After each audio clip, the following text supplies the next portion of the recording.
मुन्ना, आपके नज़दीक ये कितना अच्छा है पीटीआई के लिए और उनके वर्कर्स के लिए कि वो बाहर निकल सके हैं, और क्या ये इस रिदम को कंटिन्यू कर सकेंगे? क्योंकि अभी तो देखिए मकसद और था, इस मकसद पे तो कोई रोकना चाहिए भी नहीं था, और उस तरह से जाहिर है कि नहीं रोका गया। तो क्या किसी और पॉलिटिकल मकसद के लिए अगर वो बाहर निकलेंगे तो आपको लगता है कि ये फ्रीडम उन्हें हासिल होगी? जी थैंक यू समीना। देखिए, एक तो बात ये है कि बिल्कुल ये सही एक आपने पॉइंट उठाया है कि पीटीआई को अशद ज़रूरत थी एक ऐसे मामले पर अपने वर्कर्स को इकट्ठा करने की जिसके ऊपर उनको रोका ना जाए, और इसकी इसकी जो हतमी एक अहमियत है वो तो अपनी जगह बहुत कायम दायम है। और बहुत सही बात है कि दुनिया भर में हमने ये पैगाम दिया कि वो पीटीआई चेयरमैन और वो पॉलिटिकल पार्टी जो कि पाकिस्तान में इस वक्त शायद दीगर आम जो सियासी एक्टिविटीज है उनको उस हवाले से कोई आज़ादी नहीं है, लेकिन ये इस मामले पर उस जमात को भी भरपूर तरह से अपना एहतजाज रजिस्टर करने का मौका मिला। गोया ये कि ये बहुत बेहतर एक पैगाम जाता कि अगर तमाम जो सियासी जमातें हैं वो मुतहर्रिक होकर एक होकर इसके ऊपर आवाज़ उठाती, ना कि ये कि अलग अलग जत्थों की सूरत में या अलग अलग हैसियत जमात की सूरत में इस मिशन को, मुझे लगता है अगर वाकई चाहते थे इसको आगे बढ़ाते तो इसको एक तो नंबर 1 कि सबको इकट्ठा होकर ये करना चाहिए था,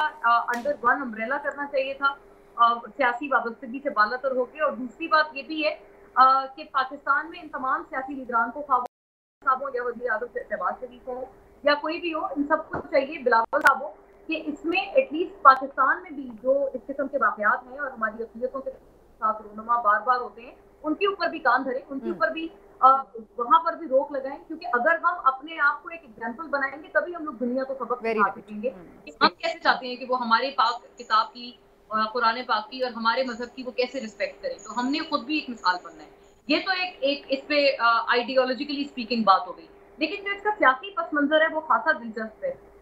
एक तो ये बात सही है कि पीटीआई चेयरमैन जब वो प्राइम मिनिस्टर थे उनकी हमेशा से एक ये कोशिश थी कि वो अपने आप को एक मुस्लिम उम्मा का लीडर बनाकर या उभार कर वो सामने आए। ये चीज वो खासी परस्यू करते थे, जैसे वो तैयब अर्दोआन से काफी इंस्पिरेशन लेते थे, महातीर मोहम्मद से लेते थे। तो उनको ये लगता था कि मैं दुनिया भर में अगर प्रोमिनेंट हो सकता हूँ तो इस सूरत में कि अगर मैं as a global Islamic leader मैं अपनी एक पहचान बनाऊं। इस्लामोफोबिया के हवाले से उन्होंने आवाज उठाई, इसमें भी कोई शक नहीं, बट आई एम सेइंग कि उनका इसके पीछे एक पॉलिटिकल ऑब्जेक्टिव हमेशा से रहा है। When he was the prime minister तब से रहा है, और आज भी जाहिर है, मुझे लगता है कि वो एक उन्होंने एक इस पूरी बात को एक, क्योंकि हमारे दिलों के पॉलिटिकल गेन भी उन्हें है, उसका मकसद एक सियासी फायदा भी हो सकता है। हाँ, ये गान पॉपुलर व्यू है। आई थिंक कि वो हमेशा से पीटीआई चेयरमैन वो जरूर इनको दोनों चीजों को एक करके चलते हैं कि वो जो पॉलिटिकल अपने जो कुछ ऑब्जेक्टिव हैं साथ साथ अपने रिलीजियस ऑब्जेक्टिव, वो दोनों को एक तरह से एक साथ ही लेकर चलते हैं। और उनको लगता है, जाहिर है पाकिस्तान जैसे मुल्क में इस चीज की बड़ी पजीराई है, हमेशा मिलती है, तो इस चीज को पीटीआई चेयरमैन काफी दफा अपने हक में पहले भी इस्तेमाल मोना आपको याद होगा उस तरह की वीडियोस भी आ चुकी हैं। हाँ जी, एक्चुअली इमरान साहब आपने मेरी मुश्किल आसान की। मैं यही कहना चाहती थी कि उस तरह की वीडियोस भी आ चुकी हैं, लेकिन गालिबन ये कि ये मौका उनका इस वजह से मैंने ये तज़किरा नहीं किया, क्योंकि ये वाला मौका तो वाकई ऐसा था कि इस पे हर तरह का एहतजाज होना चाहिए था। बिल्कुल ठीक है, लेकिन जो आपने इसका इस्तेमाल करना जरूरी था, गिवन के 9th में जो कुछ हुआ है और जिस तरह का एक उनके ऊपर जो एक प्रॉब्लम्स हैं कि जिस परेशानियों से पार्टी दो चार है, मुझे लगता है इस पूरे एक इवेंट को उन्होंने बहुत अच्छे तरह से अपने कैप्चर किया। ठीक हो गया, चलिए, ये एक जबरदस्त आपने इस पर पॉइंट ऑफ व्यू दिया। लेकिन चौधरी साहब, क्या आप समझते हैं कि उस स्ट्रेंथ को वो शो उन्होंने किया है? अगेन लोग उनके साथ जुड़े हुए थे, वो आज भी जुड़े हुए हैं, उनका वोट बैंक आज भी उसका मतलब है साथ है, क्योंकि लोग जहां बाहर निकले हैं हमने देखा है कि उन्होंने पीटीआई के झंडे भी उठाए हुए थे। फिर बहुत सारे लोग तो ज़मान पार्क की तरफ भी गए, उन्होंने वहां जाकर अपने चेयरमैन के हक में नारेबाजी भी की। तो दैट मीन्स कि एक दोबारा से कोई मूवमेंट के अंदर नई जान पड़ी है, या फिर ये आज तक ही था, आगे ऐसी मजे नहीं मिलेंगे?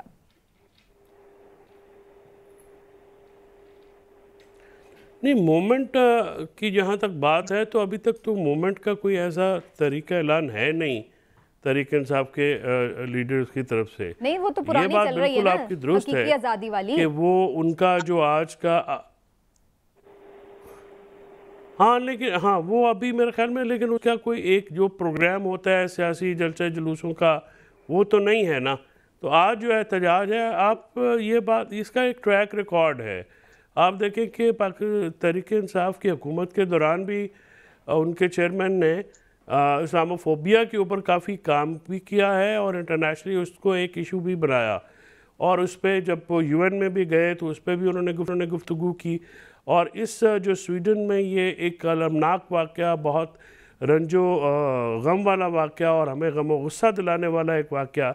कि कुरान पाक जैसी एक आसमानी सहीफ़ा जो कि अमन और सलामती की ज़ामिन किताब है, उसको महज मजहबी शरअंगेज़ी के लिए जो है इस्तेमाल करके मुसलमानों के जज्बात को मजरू करने के लिए, इस पर सबसे पहली कॉल भी एहतजाज की उनकी तरफ से आई। हुकूमत बाद में आई है इस सारे मामले में, तो इससे ये भी महसूस होता है ना कि वो इसका को रियलाइज़ भी करते हैं और वो इस पे काफ़ी ज़्यादा जो है उनका पीछे से एक ट्रैक रिकॉर्ड आता है। ये वाहिद सियासी लीडर है जिन पे मज़हब से आपको पता है इस पीडीएम हुकूमत ने उनके ऊपर जो एक पर्चा हुआ था जो कि वो मज़हब की तौहीन के सिलसिले में, तो लोगों ने ये बाय नहीं किया क्योंकि वो समझते हैं, जो अवाम है वो समझती है कि उनकी कमिटमेंट जो है एक इन कॉजेज़ के साथ, ख़ासकर जो है हुर्मत रसूल के साथ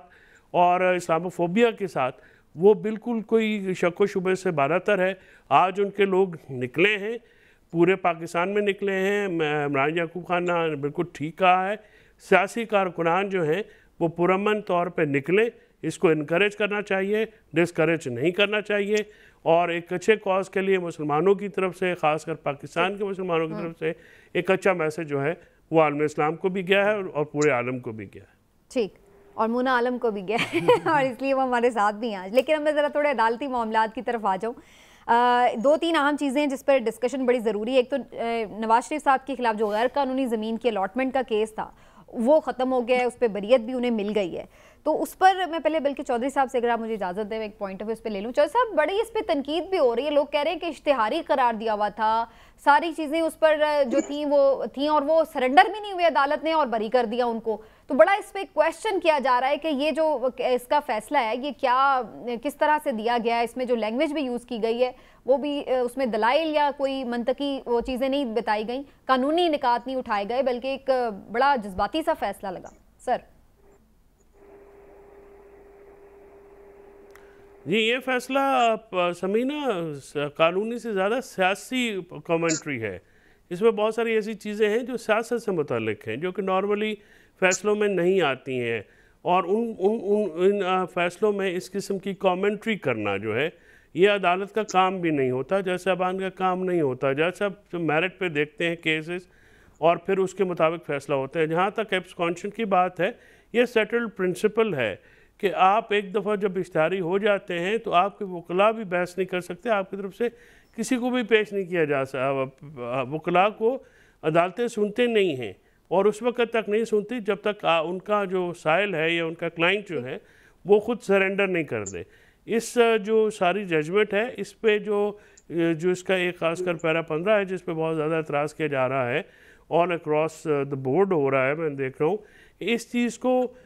मेरिट्स के ऊपर जो है सिर्फ रख के अगर जैसा आपने कोई बात भी करनी थी तो उसके ऊपर रहते तो मुनासिब होता। ये जो पॉलिटिकल कमेंट्री उनकी तरफ से आई है वो नामुनासिब भी है और वो कानूनी तौर पे भी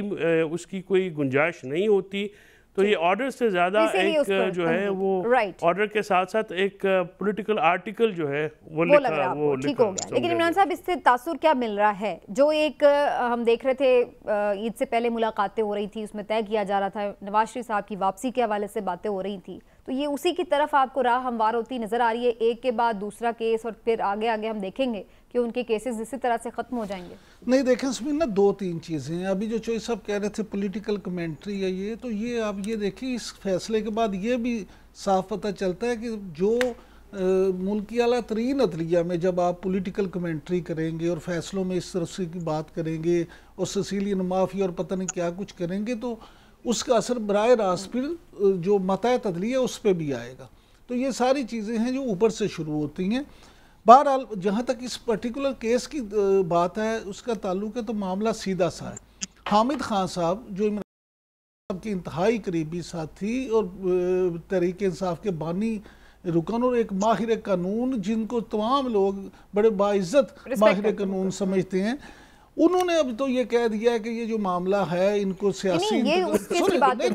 मैं बता रहा हूँ कि उनको सियासी इंतकाम का मियां नवाज शरीफ को निशाना बनाया गया, और पनामा केस से पहले ही ये फैसला हो चुका था कि उनको नाअहल करार दिया जाएगा। ये जो मामला है इस केस में, अब जो जज साहब ने ये फैसला किया है, हम उस पर एतराज़ भी कर सकते हैं, इख्तलाफ भी कर सकते हैं, लेकिन मामला ये है कि आपको याद होगा जस्टिस शौकत अली सिद्दीकी साहब ने भी जिस वक्त ये सारा खेल खेला जा रहा था तो उस वक्त इस पर कमेंट किया था, और उन्होंने उस वक्त ये बात की थी कि अदलिया पे दबाव डाला जा रहा है कि उनको नाअहल करार दिया जाए। मतलब मेरा सारी ये गुफ्तगू करने का ये है कि मियां नवाज शरीफ को घेर गाड़ के उस वक्त झूठे सच्चे जो भी पर्चे थे, जो भी मामला थे मुकदमात में, इस तरह से फंसाया गया। जब आप बुनियाद जो आप बात कर रहे हैं ना, मेरी बात सुने, ये तो बात वाला केस है। मेरी बात तो सुने, जब ये आप गलत तरीके से किसी भी करते हैं, चाहे अब चेयरमैन पीटीआई की आप मिसाल ले लें, अगर आप अंधाधुंध उन पे पर्चे देते चले जाएंगे, मुकदमा दर्ज करते चले जाएंगे, तो इतने खुद आप कानूनी लकूने छोड़ देते हैं कि उसका फिर फ़ायदा अल्टीमेटली उनको तमाम मुकदमात में होता है। यही केस जो है वो इनके साथ हुआ है, जिस केस की आप पर्टिकुलर बात कर रही हैं। मैं ये कह रहा हूँ कि उसमें भी उन्हें फ़ायदा यही हुआ कि जब कानूनी आपने चीज़ें पूरी नहीं की, सिर्फ 9 टन 52 वाला तुन प्रोग्राम रखा, तो फिर उसका रिजल्ट यही होना था। ठीक, तो जैसे वो बने वो वैसे ही केसेस आहिस्ता आहिस्ता खत्म भी हो जाएंगे। ठीक हो गया।